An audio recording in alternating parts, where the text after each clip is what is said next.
Welcome to the ExecMBA Podcast. I'm your host, Brett Twitty, and you are listening to a new episode. On this episode of the podcast, I'm excited to feature my recent conversation with Taison Bell. Taison is a Global Executive MBA format student in our class of 2020, and he is also a physician and a founder. Taison and I recently sat down to talk a little bit more about his background, why he decided to pursue an MBA, and why he feels an MBA and MBA training is particularly relevant for doctors and medical professionals. We even found time to talk about his recent startup that Taison co-founded with his classmate and friend of the podcast, Tim Harvey. So without further ado, here's my conversation with Taison Bell. Taison, welcome to the podcast. Thank you, Brett. It's surreal to be here. It seems like I just met you last week, and now we're getting towards the end of my time here in the Executive MBA program. So I really thank you for inviting me here. Yeah, if it feels surreal to you, it feels surreal to us, absolutely. I'm always struck by how quickly people move through this program. From start to finish, it feels like a real blur. I can only imagine it feels that way to you. Yeah. Kind of all things at once. Absolutely. So thank you for coming on the podcast. I have looked forward to this because I've actually talked with your partner in crime, so to speak, Tim Harvey, earlier on the podcast about the startup you're working on and wanted to get your perspective on it. Also, I just think you're a really interesting person and want our prospective students to hear your story. So, thank you. Let's talk a little bit about you. What's your background and what are you doing currently? Sure. So I'm currently a critical care and infectious disease physician, and I practice at the University of Virginia. This is my third year there now. And most of the time, clinically, I'm in the ICU, so I take care of patients that are critically ill. That means they have medical conditions that are a threat to life or limb. So I work frequently with people that are at the end of their life, or I'm trying to reverse a process that could be going on. I also work with a team of people who take care of people with infections that may or may not be critically ill. And that's my clinical footprint. I'm on faculty at the University of Virginia. And then after that, I have a slew of other sort of roles. So I'm the assistant director of the medical ICU. So I work on quality initiatives there, trying to make sure that we deliver the best care to every patient that comes through. I'm also a physician co-lead on the Mortality Coalition, and this is the hospital-wide effort at UVA Health to make sure that we're preventing preventable death and that every patient has the highest quality care that we can give. I'm also a physician lead for the Sepsis Coalition, and sepsis is when the body has an infection that's so profound that the body's response to the infection is actually detrimental to health. And there are certain things that hospitals are supposed to do to prevent and treat sepsis, but they're hard to do because hospitals are complicated environments. And my job is to make sure that we're adhering to national guidelines and doing what we're supposed to do. In addition to that, I'm a elected physician representative for the Hospital Staff Executive Committee. This means that I represent the physicians and a few other providers when the executive committee in the hospital has meetings to discuss strategic initiatives and budget priorities and quality of care. I direct a summer program for underrepresented students in college who want to become physicians. This is a 6-week program at University of Virginia. And I benefited from a similar program, and I started that maybe a year ago. And then I'm a co-founder of Owl Peak Labs along with Tim Harvey. We're about 8 months in now, and that's been an incredible ride. We'll talk about that later.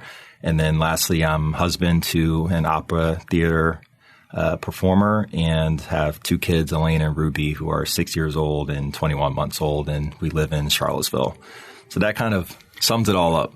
So nothing else going on in addition to your MBA program? No. Every now and then I get some sleep and get to the gym. So what drew you to be a physician? I'm always curious about people's career arcs. And did you always know that you wanted to be a doctor? I actually did from a very early age. So my story goes back to Lynchburg, Virginia, where I basically grew up. I was born in Boston, but I moved to Virginia when I was 2 years old. And I was a sick kid. I had very bad asthma, and I received immunotherapy, which are allergy shots to try to train the body to recognize an allergen as a friend instead of a foe. And this involved going to the doctor's office 2, sometimes 3 times a week. And I got regular exposure to the office and talked to physicians and nurses. And I remember telling them I must have been 5 or 6 years old at the time, I told them I wanted to be a doctor.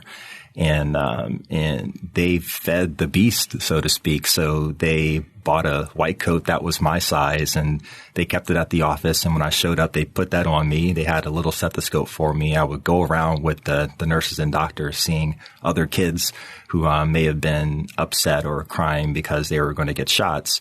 But I would talk with them and sometimes examine them. These were before the HIPAA days and patient protection. And they called me Dr. Bell. I had a name tag. So they kind of kept this dream going for several years when I visited them. But they assumed that I would become a physician and enabled me to have that dream. I grew up in an area in Lynchburg that was economically depressed, and I did not have a lot of physician examples, certainly none in my neighborhood. And it's easy to lose a dream like that if you don't have positive reinforcement that comes from somewhere. And I got that in the form of going to my physician's clinic where they knew me and they, helped me realize that dream. And so when I later went to college at the University of Virginia, I explored other avenues just to make sure that it's what I really wanted to do. But at the end, I felt that being a physician was just a fantastic combination of humanity and science. There's really no 2 days in my life that are similar, and whether they involve taking care of patients directly or thinking about how to take care of better patients.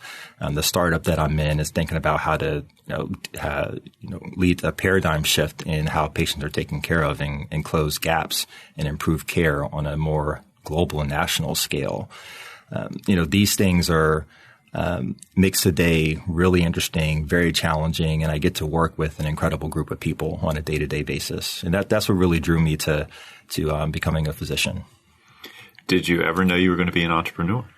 That was never the plan, which is very interesting. Connie Dunlap is one of our professors who teaches the professional advancement course, and she's also one of the many professors actually that are held in really high regard. And I remember taking her course, and she really challenges you to think about, what are your big long-term goals? What is the legacy that you want to leave behind? And I came in the Darden knowing that I wanted to get hold of another skill set that could prepare me to think about how to use my skills as a physician and deploy them on a larger scale and have a larger impact. I thought and assumed that would be through staying where I was and kind of doing the same thing that I was doing, but being prepared to move up to that higher level there. But the thing that Professor Dunlop taught us is that we can't schedule our opportunities, and we never know what we don't know. So doors open up and opportunities come, and they may not be the most convenient time, but they're still really good opportunities. And Tim approached me around this time with an idea of forming a startup that could have a really large impact on improving cancer screening outcomes and improving care and saving lives. And I remembered to myself back in Lynchburg, I was in middle school. I grew up in a household with 3 generations of women, and one of them, my great-great-grandmother actually, who was my best friend, who died of colorectal cancer. She died at home, and I remember being there that evening and having the funeral service come to get her. I sat on the stairs crying, still, knowing that I wanted to be a physician. And I thought to myself, at some point later in life, I need to do something to make situations like this better. My grandmother did not like going to physicians. She was concerned about the cost of care. What may happen with a diagnosis that could turn the life of her family around. And so she never got screened for it. Colorectal cancer is a preventable cancer if you go to get it screened, but about a third of people in our country don't get screened. My grandmother was one of those. And she passed away from essentially a preventable cause because of the cost of care and inconvenience. And I remembered this story when Tim approached me and said, man, I sure have a lot that's going on right now, and I'm having a good experience. I'm a full-time student, have a full-time job, but this is an opportunity to really take a step back and live that dream of having a substantial impact on care that I had when I was that little boy sitting on the stairs grieving for my grandmother. And why wouldn't I take that shot? Why wouldn't I, do this? And my time at Darden gave me the courage to step outside of my comfort zone and go down this entrepreneurial journey. So we've had a few doctors come through the program at this point. And I think one of the consistent themes just from talking with them, both on the podcast and as part of the application process, is that they've decided that the business of healthcare is changing, right? Their medical training is in many ways insufficient for the kinds of roles they aspire to, the ways in which the practice of medicine is evolving and evolving rather quickly and in an uncertain direction. I don't think anybody quite knows where it's going to land 5-10 years from now, what it's going to look like. Was that part of the motivation for you in terms of thinking about coming back to school, getting an MBA? Was there something else on your mind? I think so. Along the way, when I was in my medical training, I noticed that I did ask questions about quality of care and business-related issues that I could not get answers from my mentors. So, for example, when I was a trainee, we had a national shortage of a medicine that we use to treat patients with alcohol withdrawal. And many of my resident colleagues would just say, okay, we have a shortage and, we'll just find the next thing and kind of, make it through. And I asked, well, why is there a shortage? Who's the company that makes this medication and why aren't they making it? And is it an issue with, the margins that they make from the product, or is there a disruption in the supply chain, and what's behind that, and what are the other alternatives, and how can we prevent this in the future? I noticed that I had those questions all the way through, really. And when I had a chance to be a chief resident at Mass General Hospital, and this is where you take a role in education and hospital leadership, I noticed that physicians and other professionals in the room at the higher levels of hospital leadership were really having a business conversation in the context of healthcare. And they were using terms that I was unfamiliar with. And I decided that at some point I needed to get the skills to translate between those two worlds, because from a physician point of view, most doctors just want to be able to take care of their patients and have everyone else leave them alone. Don't tell me how to do my job, and I'll provide the best care. But the reality is medicine is very complex. We're dealing with insurers and pharmaceutical companies, different sorts of payers, whether private or government, and a very complicated supply chain. And in order to deliver the best care to patients, needs to have an understanding of these skills. But the issue is when hospital leaders, who are not always clinical providers, come into the room to talk to physicians, and I've been on this side before. They come in a suit, they may have a clipboard, they have a fancy MBA, but they haven't been on the clinical world at all, and they're not trusted, because from a physician or a nurse practitioner would say, you don't take care of patients, you don't understand what we're going through, you have no right to tell me how to do my job. On the business side and management side of the hospital, the physicians they're in mutiny. They don't listen, and they just want to do what they want to do. And like most things in life, when there are two extremes, the truth is somewhere in between, and both sides are really wrong. And physicians who had MBA training or business training had the ability to translate between those two different worlds. So I envision myself as being a leader in healthcare that first and foremost understood taking care of patients and delivering the best care, but knew how to step outside the box and think about how to solve larger problems and figure out how to deliver care to patients in a more system-wide fashion, and use the skills and learnings from the business world and even other industries in order to inform those decisions. And since I enrolled in the program, I found that to be exactly the case, that when I'm gaining from studying other industries and taking back to the room where we discuss hospital quality or even to my physician rounds, the MBA kind of lives through what I do on the hospital realm. So one of the questions that we started asking recently on the podcast, because it seems like it's on every prospective student's mind, is about timing. Mm-hmm. There's no perfect time. How did you know this was the right time or a better time for you to come back to school? You already mentioned, as we started the conversation, the many things on your plate, some professional, some personal, and obviously you're thinking about adding school to the mix. So right. How did you resolve that? Yeah, it's ultimately I decided that at some point, it's only going to get worse. Yes, I'm extremely busy, but I had young kids who were not in elementary school yet. I had my wife was a stay-at-home, but soon to enter the workforce when they entered school. And though I was juggling many things at one time, I did have the capacity to add another program in. I'd spoken with a few physicians who had done the program. We have kind of relatively unique sort of situations where a lot of us have jobs that require extended weekend hours, overnight hours. Sometimes I spend an overnight in a hospital. So it can be really hard to think about how do you schedule that in.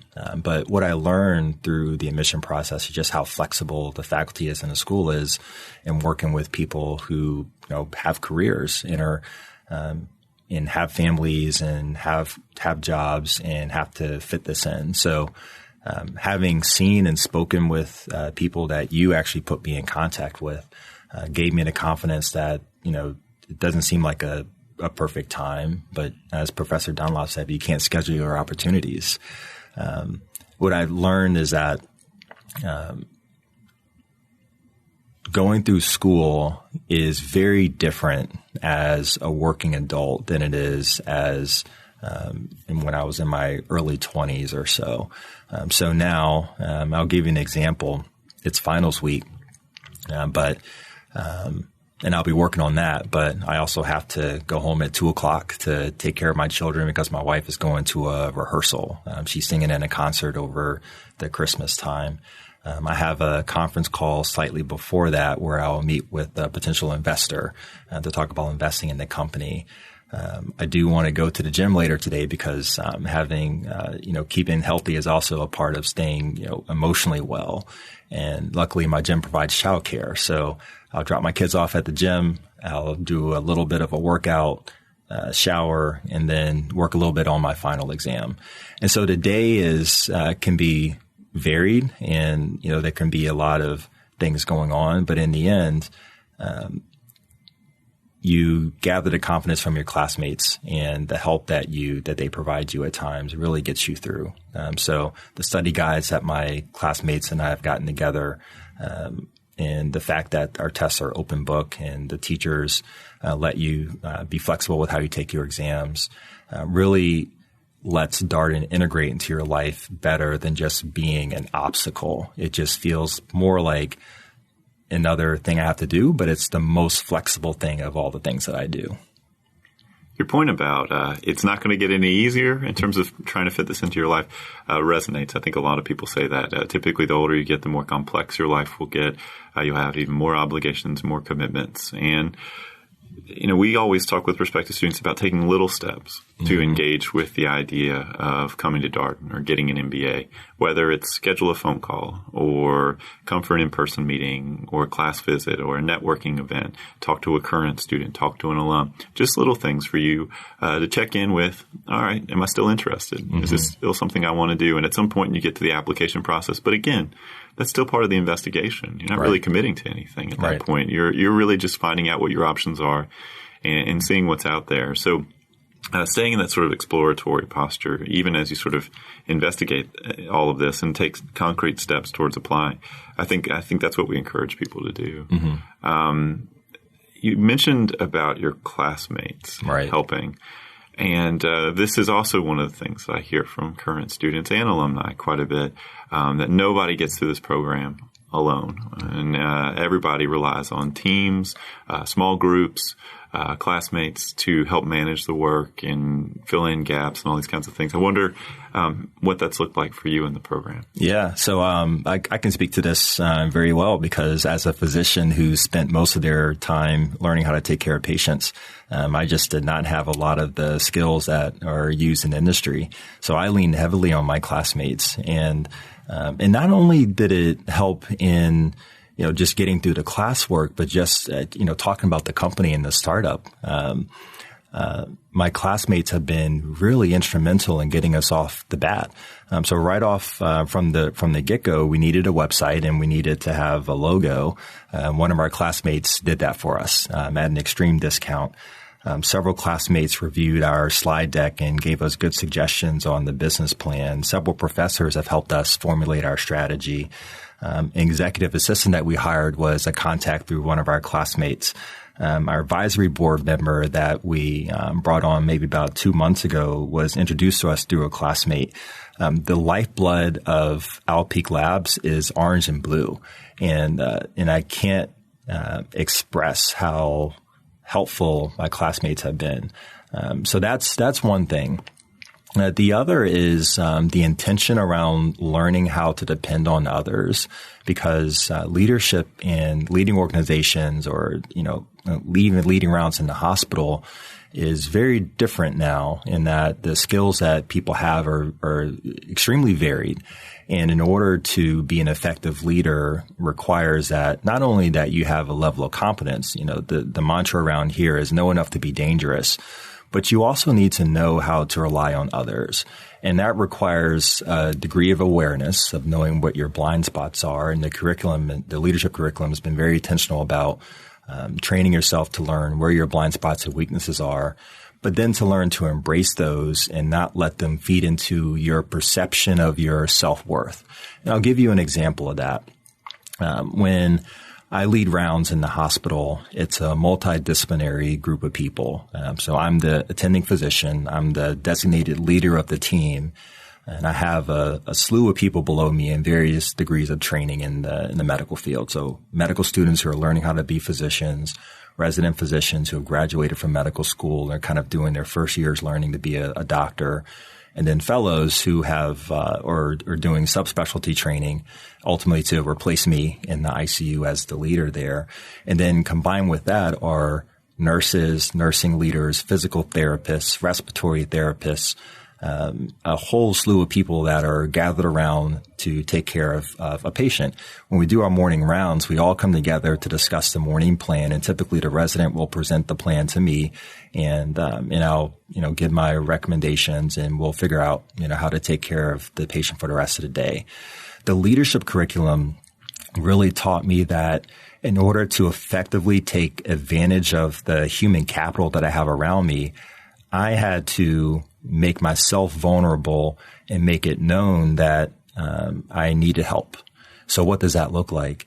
It looks like turning to every different member of the team and saying, do you have any concerns about this patient? And moving on to physical therapy, do you have any concerns?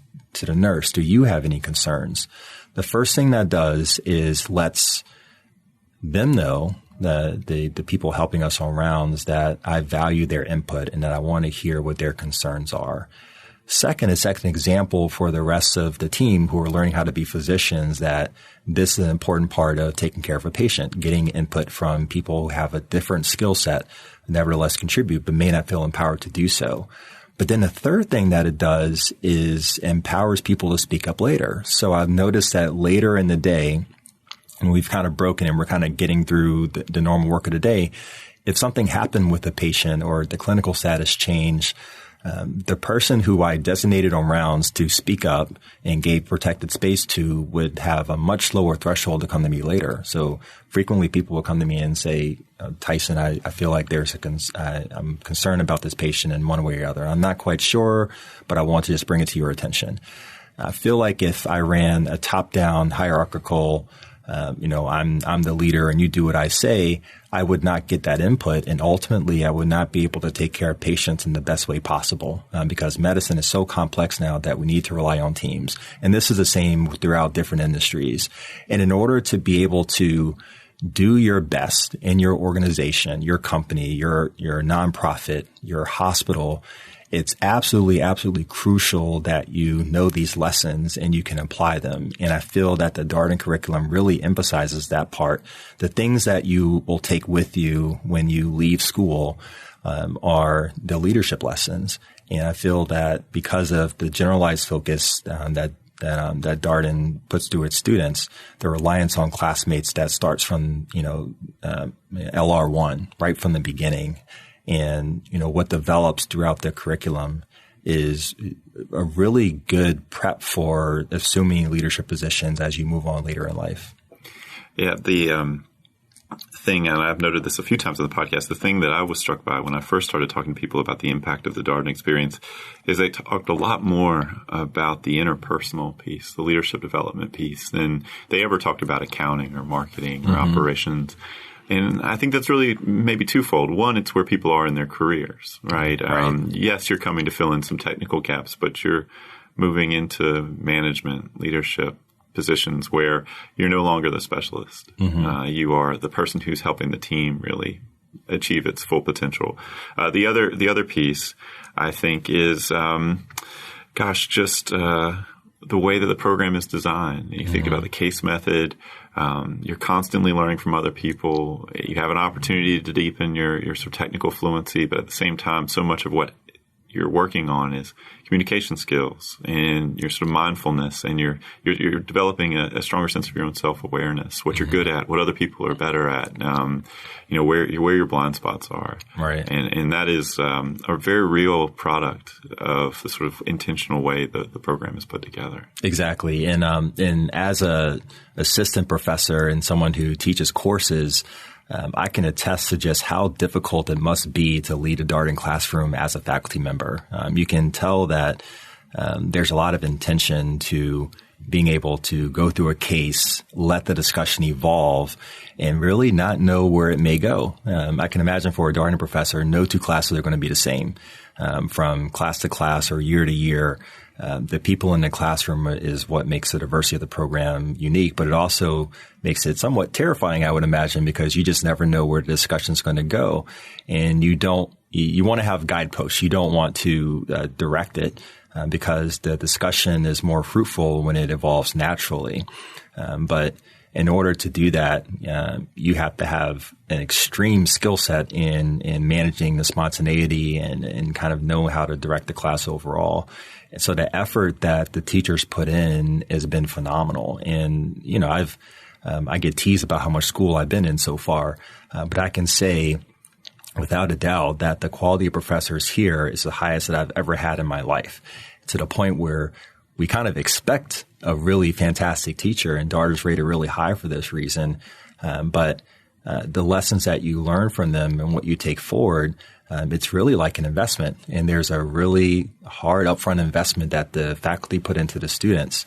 The workload reflects that, as we work pretty hard and lean on each other to get through it. But the payoff in the end is so much better for that reason, because so much effort is put into developing every Darden student from the beginning. So glad you note the faculty investment, because when you talk to the faculty, there's so much prep that they do to get ready for class. Right.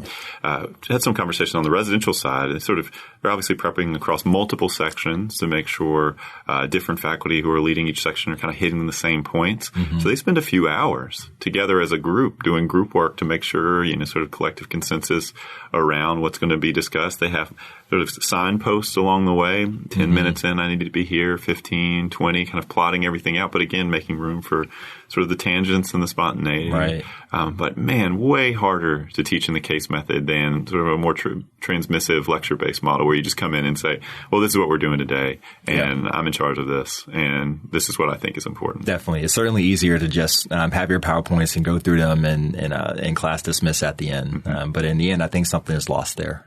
So let's talk about Alpeak. As I mentioned, I had a chance to talk with your colleague, Tim Harvey. I wonder what brought the two of you together. Yeah, so we were both GEMBA format students, which means that we take trips together overseas. And we were both in the Charlottesville cohort. And just noticed that he was a genuine guy. he was interested in people, and we connected right off the bat. We had really bonded and connected in our first global trip to Brazil. Had a great time there, learned a lot, connected with other classmates. And then we had our second trip to China. And it was between the second and third trip to Europe where he approached me to consider forming what later became Owl Peak Labs. And like I said in the beginning, this was never my plan, but man, it was such a good opportunity to apply the lessons learned from the curriculum, have a substantial impact, and work with someone who was my friend. And through him, we were introduced to a third co-founder, Max Quinlan, who went to another school, and we formed this entity. And where there once was nothing, there's now a formed corporation. We have an investor. And we have a prototype, and it's just been phenomenal. When I describe it, it still feels like it's too good to be true. And I'm not trying to paint a rosy picture of entrepreneurship. There's definitely, a lot of problems to solve. We call the problems opportunities, but every day presents new opportunities. But it's a fast-moving, evolving animal that's hard to control at times, but it challenges you in ways that you haven't been challenged before. And to think that, I entered the program, knowing that I wanted to get the degree, but not knowing which direction I wanted to take coming out of it, that I probably didn't want to do this thing, but who knows, I'll be open because, you want to keep doors open. But to come out of it having, running a company is just a dream come true, and being able to work on problems that affect people on a day-to-day basis. We start our conference calls with our mantra, which is to revolutionize diagnostic imaging and save lives, and then we give each other compliments on things that went well during the week before we launch into whatever it is the topic of the day, and that constant reminder that. Yes, this is a difficult thing to get through, but we rely on each other, and we solve problems side by side. And ultimately, we're deepening our friendship. He comes over to my house. My kids love him. And we meet with other classmates, and hopefully other classmates will get involved at some point. But it's just been a dream come true. And I would never in a million years imagine this would be the outcome of the MBA, but nevertheless, a fulfilling experience, even at this early stage. When we last saw Tim, he was in the midst of sort of kicking off some fundraising. I think he was getting ready to do some traveling, meet with some potential investors, know that things in the startup world can move very, very quickly. What are you working on right now? Where do things stand? So right now we've secured our first investor, which is extremely exciting. And we're gearing up for a trip to meet with potential investors in Alabama. I think New York will be a key place to fundraise as well. And Tim will be traveling out to Chicago. I'll join him when I can. And we'll just be hitting the road and telling our story. We're going after colorectal cancer screening, just like it affected my grandmother, finding a lower cost way to bring healthcare, not to the bedside, but to the people where they live. Lower the cost of screening, make it a simpler process by using infrared technology that our inventor has patented, and really work on closing the gaps so that just like what I do in a hospital and trying to prevent preventable death, we do that on a national scale and get everyone who should have colorectal cancer screening or diagnostics done, have a way for them to get that done. And to be able to work on that is extremely fulfilling. So how do you think that Darden has helped you with the work that you're doing right now, the sort of entrepreneurial endeavor you're pursuing? Well, like I said, the classmates have been extremely helpful. The resources that are available to Darden students is extremely robust. I remember when we were just doing market research and trying to figure out how to position a product to competitors. I asked a question in the library, and the library researchers, I forget the name now, But they did a thorough search and sent me back a document that was 350 pages that she got together in 2 days. And it was extremely robust, and, any sort of information that I needed on the industry, the growth rates of different sectors, what people were saying, it was all there. And I just had to ask for it.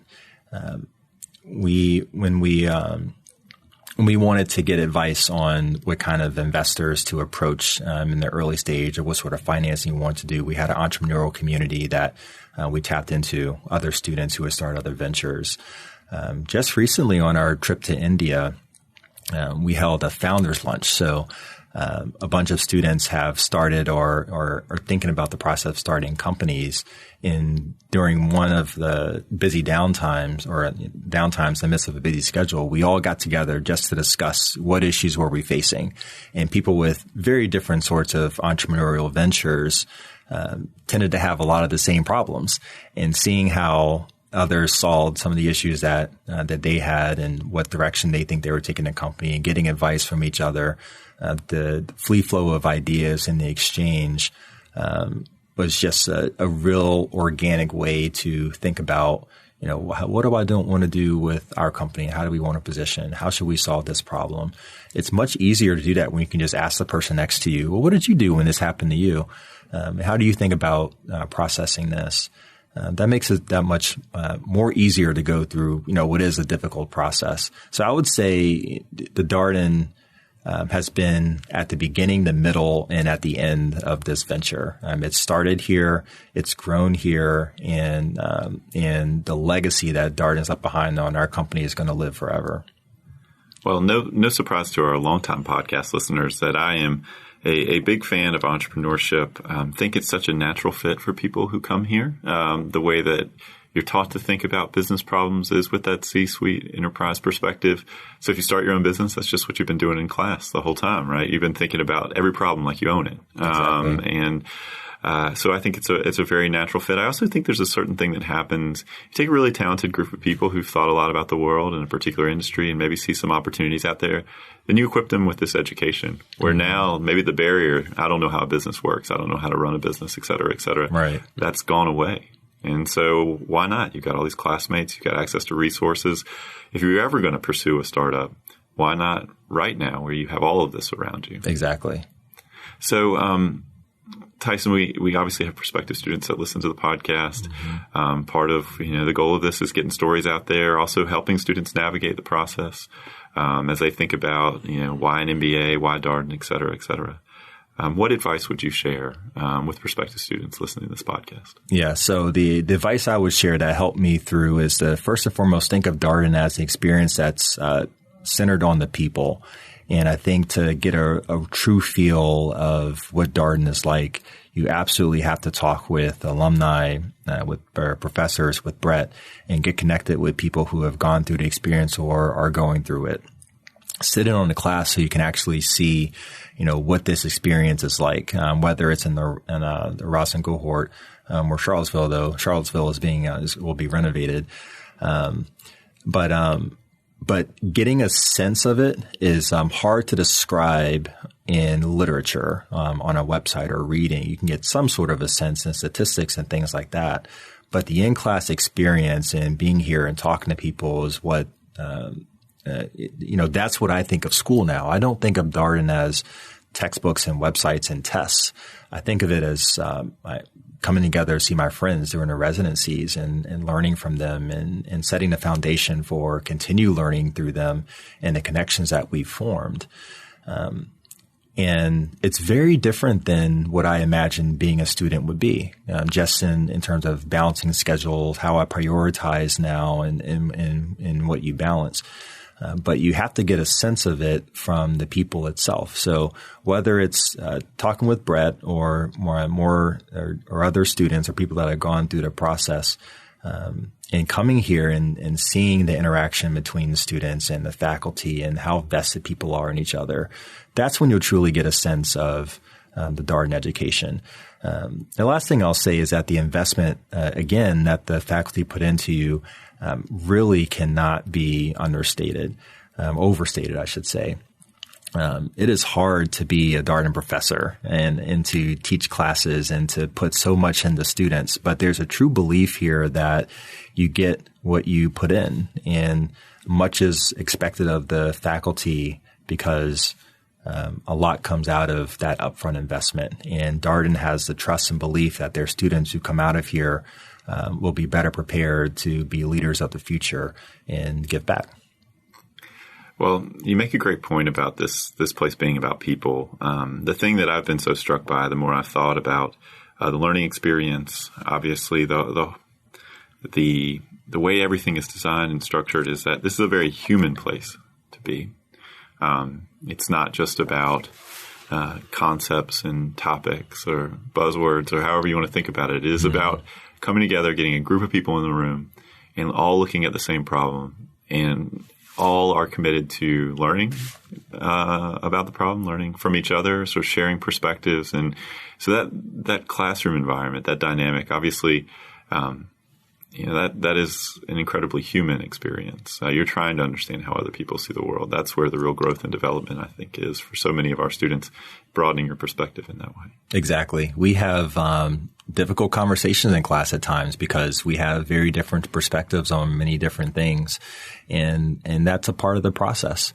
One of the things that we learned early on from Jim Dietert was the assumption of positive intent, that if you're here in a Darden environment, that we assume that what you say, how you act, and how you carry yourself is with positive intention. So when we have these discussions that are sometimes polarizing topics for the country and the world, race, gender, ethnicity, economic disparity, economic opportunity, and how we structure our political and social systems, we cover all of that here, but we're able to have more productive, fruitful discussions because of the assumption of positive intent.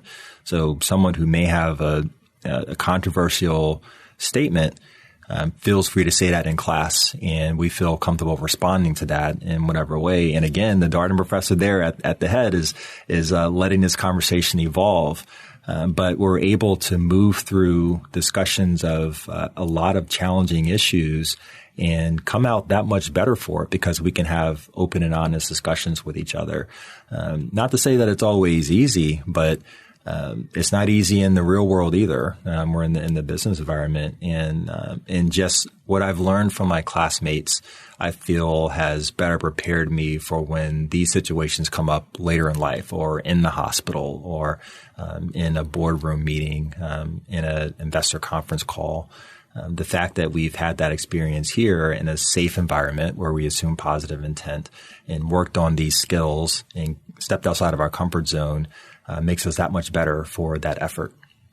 Well, Taison, thank you so much. I feel like we've covered a lot of different things. We talked about the hospital. We talked about your startup. We talked about your home life. Obviously, we talked about the academic experience here. I'm so happy for you and your classmates. You're just a few quarters away from graduation. You got a lot to look forward to as you embark upon the elective period and obviously beyond. We'll have to have you and Tim back on the podcast to talk about Alpeak. Oh yeah, that would be great. Absolutely. Yeah. Have a great day. And thank you for reaching out to me. I guess a year and a half ago now, when I sent an email and being very open and receptive and making sure that I had the information that I needed to make a good decision. So you were very instrumental in having me come here. Despite that you're a Tar Heel, I can get over it, especially that we won recently in a basketball game, but that can be another discussion. No, it's always we can put sports and college basketball aside. I've been around Charlottesville enough to maybe be a little bit quieter about my Tar Heel diversity of opinion. I value your contribution to our community.